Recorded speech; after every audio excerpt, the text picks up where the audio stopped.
Good morning, everyone. It's like it's 4:15 in the morning, and it's Wednesday, and I really want to get up early and just do this review on I Know What You Did Last Summer, 2025, the requel of the first two films of the franchise. The third film, I Always Know What You Did Last Summer, don't exist at all in this universe, based on really focus on the first two films. And I've seen it 3 times in the theaters and all, but it's a guilty pleasure. But I gotta say is, I dig it. I really dig it. I dig it. I really dig the movie. I know all the hate about this movie. I know it's terrible, bloody freaking terrible. The writing is terrible, and all that. But this movie was very decent, and the cast was great. The graphics was okay, but the writing was terrible. The writing was brutally terrible, but I liked it. You know, it felt like an old cheesy old drive-in type of movie you can watch at the drive-in and all, but it's good to see. It's good to see some cameos. The original cast came back, but at the same time, I really enjoyed this film.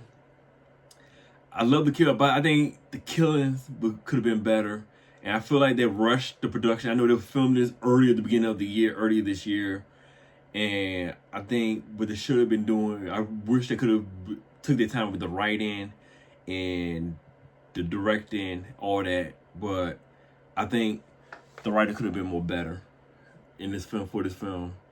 And also, I really wish that the director, because basically the director who did this, she also co-wrote Thor: Love and Thunder. By the way, one of the worst Marvel movies I ever saw. It was terrible. Trust me, I hate Love and Thunder. I didn't like the way how they turned Thor to a more serious and turned like a complete idiot.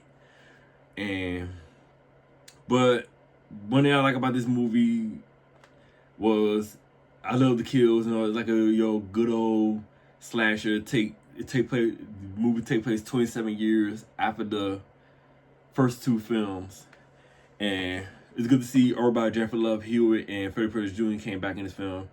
I like the writing of this one is decent, but I think the dialogue could have been more better in the writing. But don't get me wrong, I like this movie.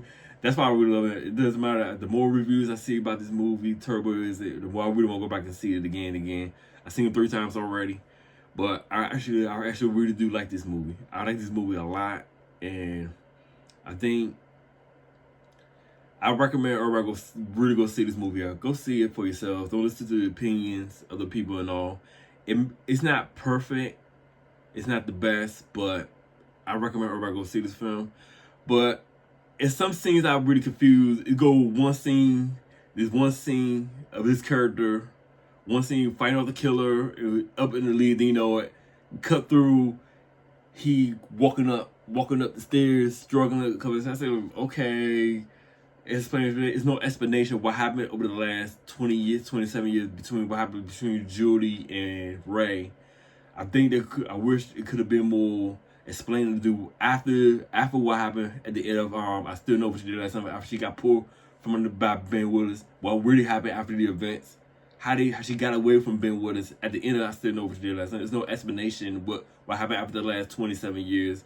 It is like boom, boom, boom, boom, boom to its scenes instead of just like give us an explanation of what happened after the events of I Still Know What You Did Last Summer.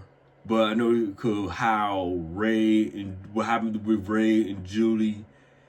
They're married. I know they divorced in this film, but it's like they don't get no explanation. What really going on over the years? Plain explanation. But there is also a mid-credit scene. A mid-credit scene doing this movie. It's totally worth it. A surprise cameo in the movie. Because basically, like, the way how the mid-credits, post-credit scene lead to is basically telling you what's going to happen. What's basically going to show it's going to be a sequel. But it did pretty well at the box office this past weekend. The budget for this movie was $18 million, but after this past weekend, they made about $24.3 million this past weekend. But they basically made their money back. But good for them. But I'm definitely gonna add this to my collection and all that. My physical copy collection. I really recommend everybody go see this film. If you haven't see this film yet, go see it. Or if you're not interested in seeing it, or you go wait for streaming, but I recommend go see it in the theaters. I've seen it about 3 times already. Basically gonna be around 4 soon. And also, the cast in this movie did a pretty amazing job. And the kills it was decent. The kills is pretty decent in this film. But also, it's more like, I think they could have did more better with the writing and the dialogue and the cast, this and that. But the cast wasn't that bad. But I gotta say, one best advice I really learned from this movie is always charge your cell phone and always carry it with you. You may end up needing it, or you may use it, but always charge your cell phone and carry it with you. Cause basically in the movie it's like, okay, y'all could have charged your cell phone, or you always have it with you. That's what I think the message of the movie is telling people.